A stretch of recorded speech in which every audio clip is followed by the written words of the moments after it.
హైకోర్టులో ఎమ్మెల్సీ కవిత bail petition పై విచారణ జరగనుంది. జస్టిస్ స్వర్ణకాంత్ శర్మ విచారణ జరపనున్నారు.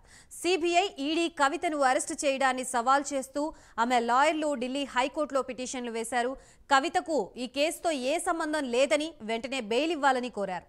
రెండు కేసుల్లో కవితకు బెయిల్ వస్తేనే తిహార్ జైలు నుంచి బయటకు వచ్చే అవకాశం ఉంది. ఒక కేసులో బెయిల్ వచ్చి మరో కేసులో రాకపోతే కవిత తిహార్ జైల్లో ఉండాల్సిందే. ఒకవేళ ఢిల్లీ హైకోర్టు కవితకు బెయిల్ మంజూరు చేయకపోతే సుప్రీంకోర్టుని ఆశ్రయించే అవకాశం ఉంది.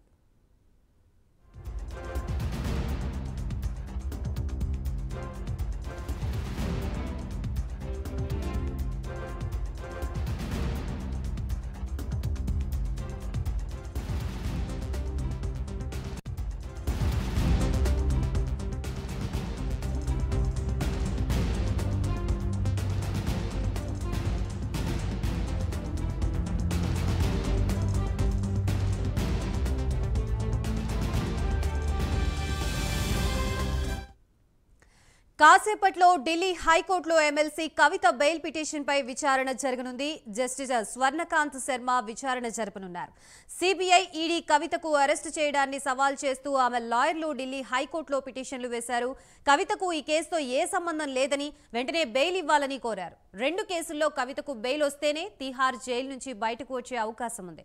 ఒక కేసులో బెయిల్ వచ్చి మరో కేసులో రాకపోతే కవిత తిహార్ జైల్లో ఉండాల్సిందే. ఒకవేళ ఢిల్లీ హైకోర్టు కవితకు బెయిల్ మంజూరు చేయకపోతే సుప్రీంకోర్టుని ఆశ్రయించే అవకాశం ఉంది.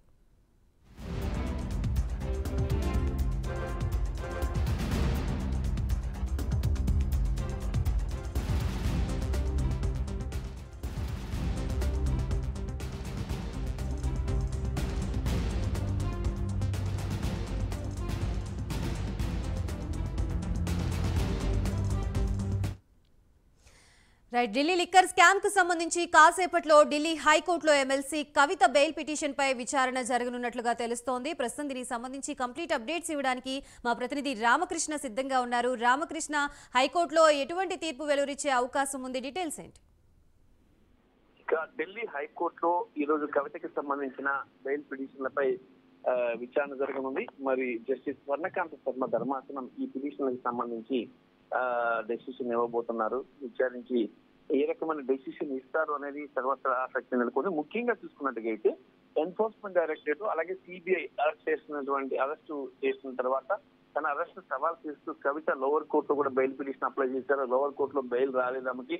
లోవర్ కోర్టులో ట్రయల్ కోర్టులో బెయిల్ రాకపోతే ఆమె లాయర్లు హైకోర్టుకు అప్లై చేశారు, బెయిల్ పిటిషన్ వేశారు హైకోర్టులో. రెండు బెయిల్ పిటిషన్లు కూడా ఈ రోజే ఉన్నాయి.